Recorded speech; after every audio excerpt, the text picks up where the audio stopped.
Fala galera, chove lá fora e já que você não tem mais nada para fazer hoje, não deixe de assinar o Jornal do Brasil, onde na edição do Informe JB você vai saber por que o seu concessionário, seu prestador de serviço ou aquela loja onde você comprou uma fritadeira a ar te oferece um serviço tão ruim.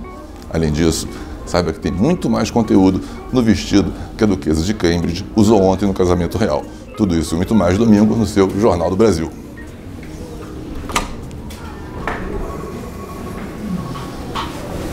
Neste domingo a gente vai fazer uma matéria muito especial sobre a crise que vive a rede hoteleira no Rio de Janeiro.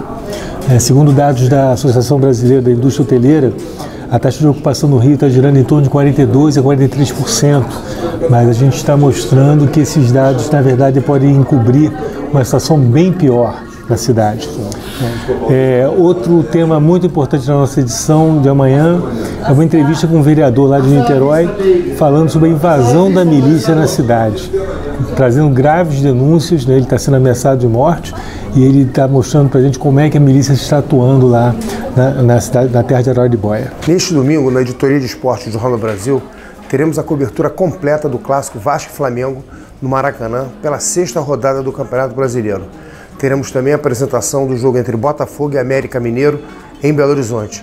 O Botafogo tenta sua primeira vitória fora de casa na competição. No Rio, o Fluminense recebe o Atlético Paranaense no Maracanã e tenta se recuperar da derrota para o Botafogo na rodada passada.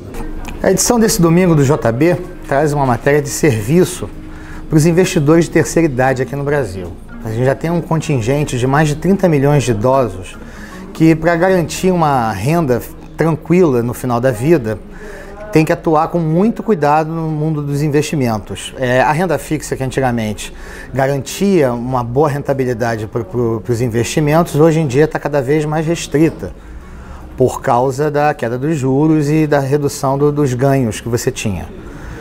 Então a gente vai trazer algumas dicas para que esse contingente fique muito atento em relação a armadilhas e riscos que eles podem correr nesse mundo do mercado financeiro, em operações que podem prejudicá-los.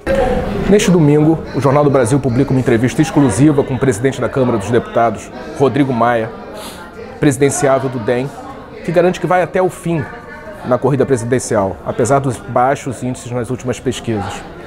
Ele só pensa numa eventual união com o candidato do PSDB, Geraldo Alckmin, no segundo turno.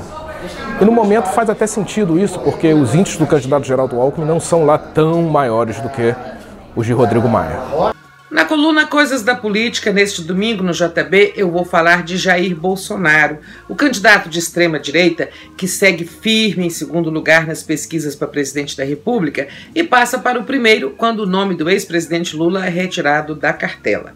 Nos últimos meses, as forças do chamado centro, aquelas que foram vitoriosas no impeachment contra a ex-presidente Dilma Rousseff, deixaram Bolsonaro crescer tranquilo, acreditando que um dos seus próprios candidatos iria para o segundo turno e disputaria com Bolsonaro. E aí, os partidos de esquerda, para evitar o mal maior, seriam obrigados a apoiar o candidato de centro, é o chamado voto útil. Mas as coisas, pelo menos até agora, não deram certo, pois nenhum candidato de centro decolou. E eles estão aí agora num esforço para unificar essas candidaturas. Muitas águas ainda vão rolar nessa campanha, mas se a eleição fosse hoje, Bolsonaro estaria no segundo turno. Por isso é importante falar dele, saber o que ele pensa, saber o que ele faria se fosse eleito. Eu reuni um conjunto de frases de Bolsonaro ditas ao longo dos últimos tempos, algumas muito chocantes, que ajudam a compreender quem é Jair Bolsonaro.